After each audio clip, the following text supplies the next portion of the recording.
నిరసనలను దొరకడమే బీఆర్ఎస్ ఎమ్మెల్యేలకు మాత్రమే బేడీలు, కేటీఆర్ హరీష్ రావుకు లేవు అంటూ మంత్రి సీత కాల్చుకున్న విషయం చూస్తా ఉన్నాం.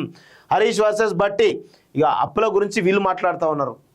కల్వకుంట్ల కాలకీయులు ఈ రాష్ట్రాన్ని అప్పుల పాలు చేసిందే మీరు, మళ్ళా వచ్చి శుద్ధపూస ముచ్చట్లు చెప్తా ఉన్నారు మీరైతే. అసలు మీకు అంత అందంగా అబద్ధాలు ఎట్లా చెప్పాలనిపిస్తుంది ఈ కల్వకుంట్ల కాలకీలు నాకు అర్థం కాదు.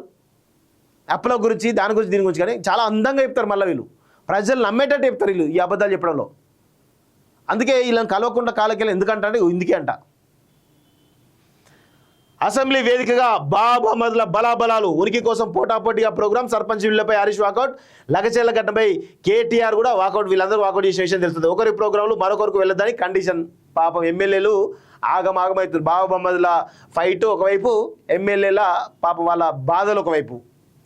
ఇద్దరే ఆధిపత్య పోరు తారాస్థాయికి పోయింది. ఈ బాబామదుల మధ్యలో కవిత కూడా వచ్చింది. మళ్ళీ వీళ్ళందరి మధ్యలో తారాస్థాయికి పోయింది. ఎట్టి పరిస్థితుల్లోనూ హరీష్ రావుని పార్టీలోకి ఖచ్చితంగా బయటికి పంపించేటువంటి భారీ కుట్ర జరుగుతూ ఉంది. పొమ్మన లేక పొగబెడతా ఉన్నారు హరీష్ రావుని. హరీష్ రావు పాప ఆయనకు పాపం సిగ్గుశరం లేదు. ఎందుకంటే ఆయనకి ఎక్కడ కూడా రోషం పౌరుషం ఏమి ఉండవు. ఎందుకంటే మొదటి నుంచి కూడా అణిగిమణిగిన వ్యక్తి లెక్కన వస్తూ ఉన్నాడు. సో వీళ్ళు ఏది చేసినా నేను అణిగిమణిగి ఉంటా, ఇక్కడనే ఉంటా, ఇట్లే చేస్తా అంటాడు తప్ప బయటికి పోడు. ఎందుకంటే బయటికి పోతే మరో చంద్రబాబు అవుతారని చెప్పి ముద్ర పడుతుంది కాబట్టి ఆయన బయటకు పోయే పరిస్థితి లేదు. ఇక్కడే ఉండి అన్ని అణిగిమణిగి పౌరుషం రోషం అన్నీ చచ్చిపోయి ఉన్నాయి పాప ఆయనకి. అట్నే ఉంటాడు ఆయన, బయటికి రాడు. ఈయనను మాత్రం అవమానించడానికి వీళ్ళిద్దరు అన్నా చెల్లెలు ఇద్దరు కూడా రెడీ అయిపోయారు హరీష్ రావుని.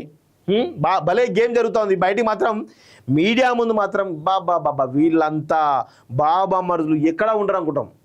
కానీ లోపలికి పోయిన తర్వాత తెర వెనుక గల్లాలు పట్టుకుంటారు వీళ్ళంతా.